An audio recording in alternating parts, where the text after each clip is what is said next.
संगत जी, मेरे साथ ज़रूर बोलें जय गुरु जी, शुक्राना गुरु जी। संगत जी, कैसे हैं आप सभी? आई होप गुरु महाराज की सारी संगत के ऊपर बहुत मेहर है, बहुत प्यार करते हैं संगत जी गुरु जी। सबको बहुत सारी ब्लेसिंग्स देते हैं, अलग अलग रूपों में दर्शन देते रहते हैं। ऐसे ही है ना हमारे गुरु जी। आइए मिलकर एक बार मंत्र जाप कर लेते हैं। ओम नमः शिवाय, शिव जी सदा सहाय। ओम नमः शिवाय, गुरु जी सदा सहाय। जय गुरु जी, शुक्राना गुरु जी, अनंतम अनंतम शुक्राना गुरु जी। जय गुरु जी, जय गुरु जी।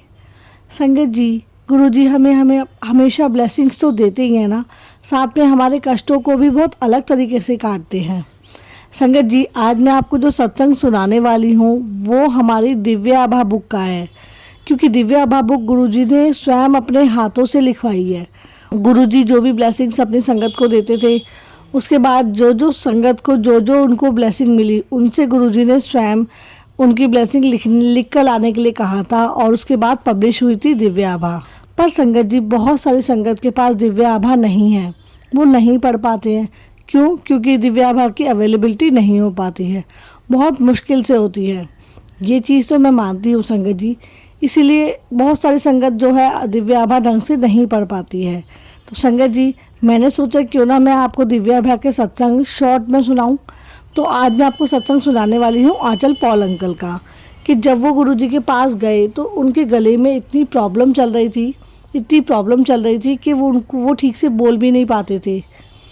संगत जी, यहाँ पर मैं आपको जो है ना वो जो दिव्य आभा के सत्संग है वो शॉर्ट में सुनाऊंगी, सो दैट आपको सत्संग भी पता चल जाए कि गुरुजी कैसे कष्ट काटते थे, और आपको पता लग जाए कि गुरुजी ने उनको कैसे ब्लेसिंग्स दी हैं। और यहाँ पर पूरा मैं सत्संग आपको पढ़कर नहीं सुना रही हूँ, सिर्फ शॉर्ट में बता रही हूँ, ताकि आप लोगों का टाइम भी क्योंकि आज के टाइम में हमारे पास टाइम की भी कंजप्शन की जो है वो प्रॉब्लम रहती है कि बहुत ज़्यादा टाइम नहीं है कि स्पेशली बुक लेके बैठे पढ़े।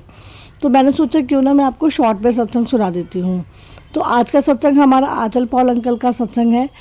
शुरू में जब वो डॉक्टर के पास जा रहे थे तो उनके गले में बहुत प्रॉब्लम चल रही थी। डॉक्टर ने बिल्कुल उनको बोलने के लिए बिल्कुल मना कर दिया था एक तरीके से, क्योंकि उनसे बिल्कुल आवाज़ निकालनी उनकी मुश्किल हो गई थी। और फिर धीरे धीरे जब उन्होंने ट्रीटमेंट करवाया तो उनको वही बोला कि आपके गले की ऑपरेशन होगा, एक छोटा सा ऑपरेशन होगा, और उसके बाद ही आप बोल पाओगे। बट उनको काफ़ी डर भी था कि मैं ऑपरेशन कैसे कराऊँगा, और बिना बोले तो हमारी लाइफस्टाइल आप पता है संगत जी कितनी प्रॉब्लम चलती है। इस तरह से अंकल बहुत परेशान थे। साथ के साथ उनके गले में बहुत प्रॉब्लम भी चल रही थी, जिससे उनकी बॉडी में बहुत पेन भी रहता था, जो पेन असहनीय था। वो अपने मन में बहुत सोचते रहते थे कि मैं क्या करूं, बट कुछ सल्यूशन नहीं मिल रहा था।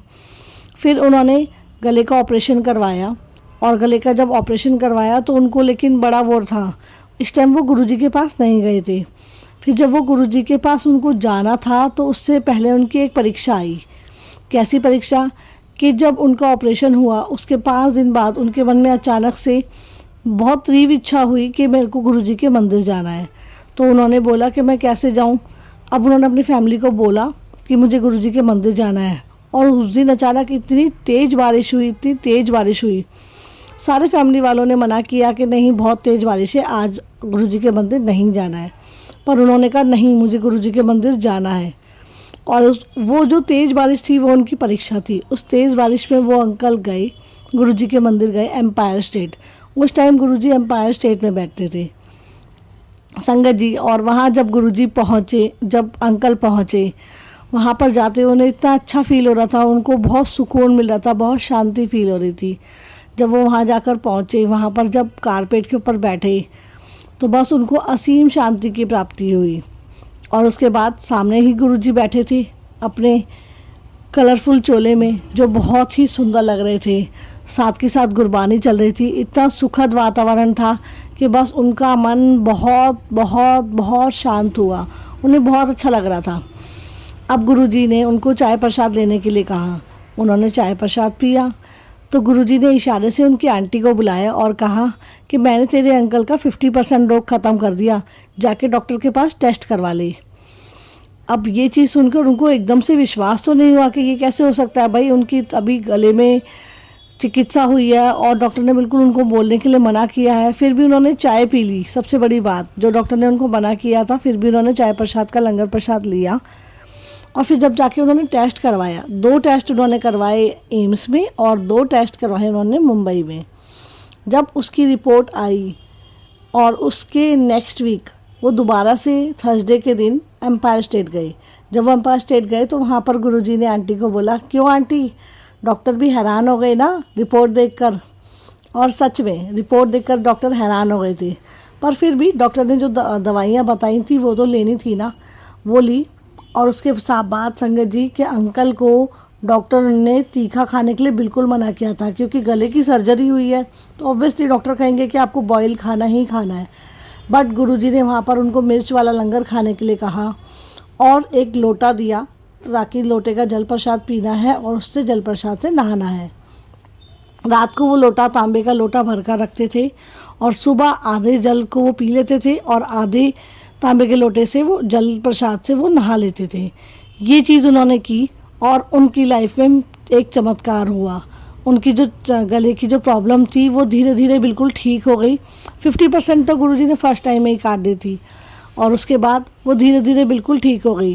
गुरुजी का वहाँ पर उस दिन मसाले वाला लंगर खाकर उनके गले की प्रॉब्लम ऑलमोस्ट ठीक ही हो गई थी। इस तरीके से गुरुजी ने उनके गले की जो भी प्रॉब्लम थी वो ठीक करी। नहीं तो संगत जी उनको बहुत प्रॉब्लम होती, उनके गले में दिक्कत रहती थी, बहुत ना वो बोल सकते थे और बिना बोले लाइफ इमेजिन आप कर सकते हैं संगत जी कितनी मुश्किल हो सकती है। तो इस तरीके से पहली बार वो जब गुरुजी के पास गए तो पहली बार ही उन्हें गुरुजी का चमत्कार यानी कि उनकी ब्लेसिंग्स मिली और वो बहुत खुश थे। और उसके बाद फिर वो कंटिन्यू गुरुजी के पास जाना उन्होंने शुरू कर दिया। तो ये था आज का हमारा सत्संग। चलिए मिलते हैं हमारे नेक्स्ट सत्संग में। पहले एक बार मंत्र जाप करेंगे। ओम नमः शिवाय, शिवजी सदा सहाय। ओम नमः शिवाय, गुरुजी सदा सहाय।